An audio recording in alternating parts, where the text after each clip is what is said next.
DC's 52, week 13 and 14. Things are still churning along. Nothing really big, but it was okay. So let's dive in.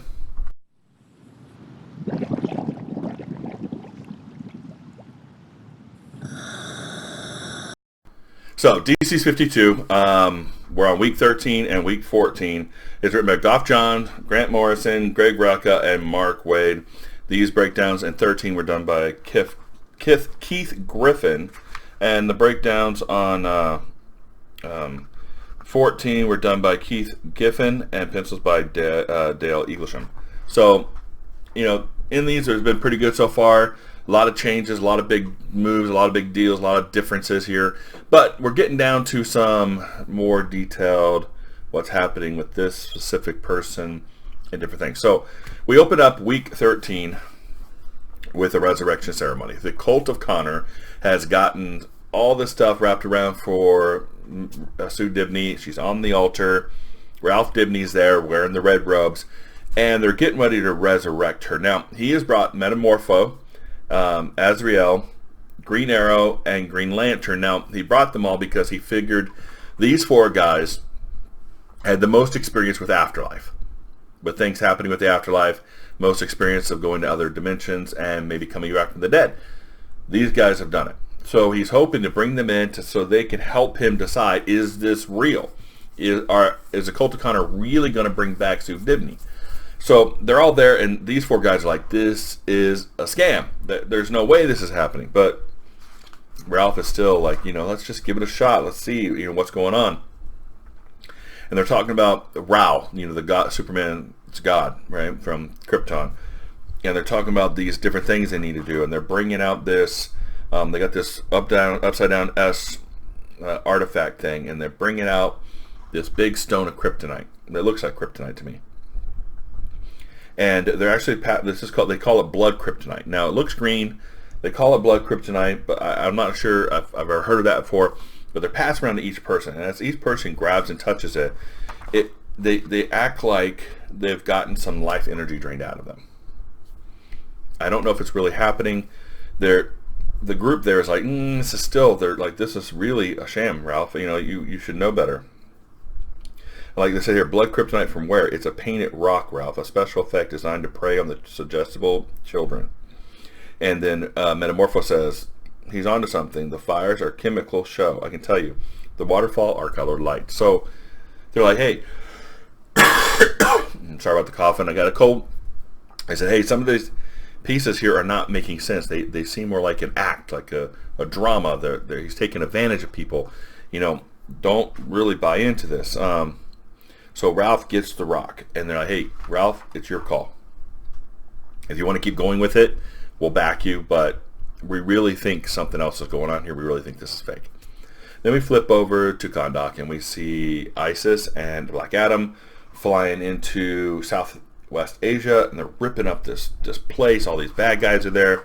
They're ripping things apart, and there's a bunch of kids, right? And they're taking the kids and they're bringing them back to Kahndaq. And it's like, hey, we need to do something. We need to get your brother. So they're still looking for Isis's brother, and they haven't found him yet.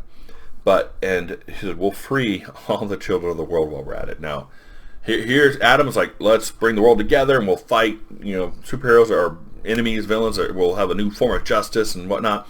And now he's out to free all the children. Who knows where this is going to go? Who knows how, Black Adam's like always extreme, so we'll see. Then we flip back to the cult of Connor, and Ralph takes us the stone and just tosses it to Metamorpho. Metamorpho smashes and breaks it. And then everything goes nuts. Green Arrow shoots an arrow through the roof, blows a hole. Green Lantern starts coming in, and then Wonder Girl's like, "What have you done?" And she smacks Ralph across the room. Right? She's like, "I can't believe you did that." And she's fighting. She's like, "I love Superboy. I needed him back. We needed to prove this can work." And she lassos Green Lantern. Apparently, she thinks the yellow rope will really affect him. He's like, "You're a little out of date there." But things start blowing up, right? The room starts on fire. Ralph Dibney punches the master. Said, "You are a scan artist. You're a piece of you're a sick mind." And he's like, "Shut your mouth. You're a piece of filth." You've manipulated me. And then just as he's doing that, the little hay statue of Ralph's wife, Sue, reaches up and starts grabbing for him. And she's got the stitched on face on this hay, and then she's like, she goes, Ralph. Oh, what? And then he's like, Ralph is like, what? And the leader of the Connor group's like, hey, you idiot, man. We could have done this, and you blew it. And so the roof starts collapsing, and Wonder Girl grabs the leader, and they fly out. Gone. And then Ralph is like crazy, and Green Arrow's like, hey, we got to get everybody out of here, man. Like, hang on. And he's looking at his wife, and he picks her up, and the whole place explodes. And then the group, Azrael, Green Arrow, Green Lantern, Metamorphosis, like, hey, is everybody all right? And they're like, Ralph could have gotten everything out. Ralph should have gotten everything out. We'll have to check on him later. But we see Ralph sitting under the bridge, holding the burnt body of this hay man woman that was supposed to be his wife, and goes, we'll try again. Please, we'll try again. All right, so it looks like Ralph has gone nuts. Crazy. All right, so we open up into week 14. And week 14 is going to focus on our other main characters, Renee Montoya and Steele.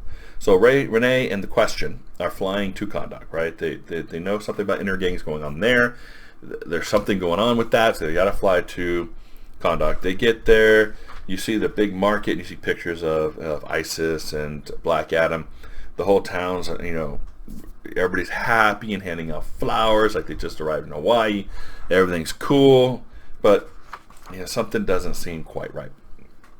We get back over to Steelworks, and the doctor's trying to knock on the door. Hey, John, are you okay?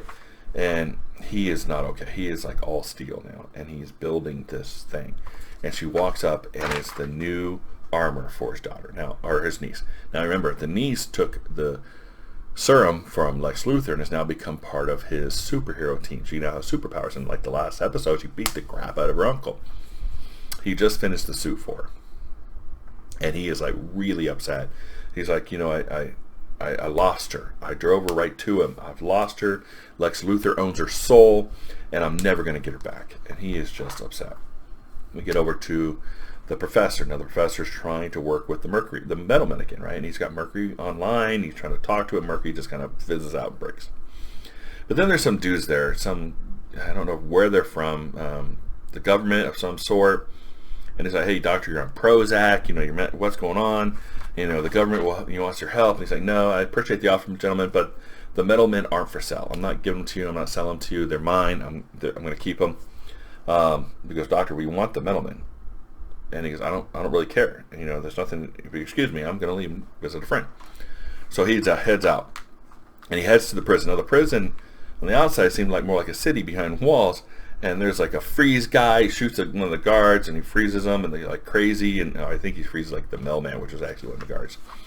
And then the guards, girl on a motorcycle comes out, and she looks like she's dressed as a ice cream man. It's really weird. And she shoots the dude and takes him under control and puts him back in prison.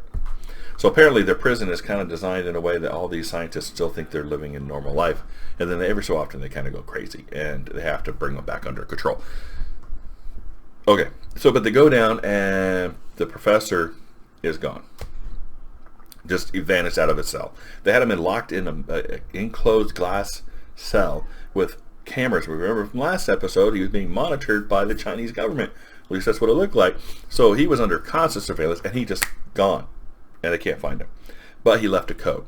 And he goes, it looks like this is a Swiss bank account number. And he's like, no, this is machine code. And then he remembers back to the conversation. You and I are the only two that really have made the advances in AI that's expected.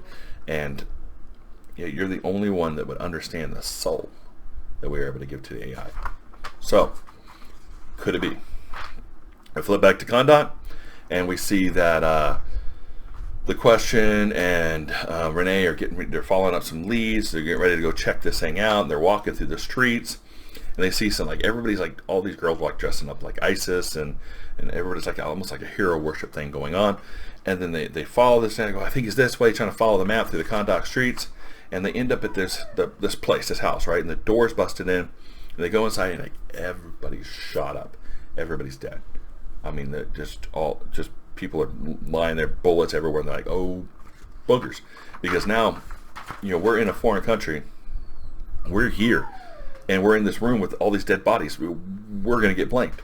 They did find a bunch of rat pellets, the poison, rat poison, all over the floor in boxes. Like, well, who would need that much rat poison? And then they get ready to walk out the door, and the whole Kentucky police force is like outside, pointing guns at them. You're under arrest. Yeah, she knew it. You knew it. You're going to get arrested. They apparently look like they really look like they've been set up. So Dr. Magnus is back working with the machine code, and he's putting it in, and he kind of writes it in and puts it up into Mercury, and Mercury goes, "Hey, how could I forget those less than commanding tones? Evening, Doc. Long time no see. Did I ever tell you that I was the only liquid metal that could be liquid at room temperature?"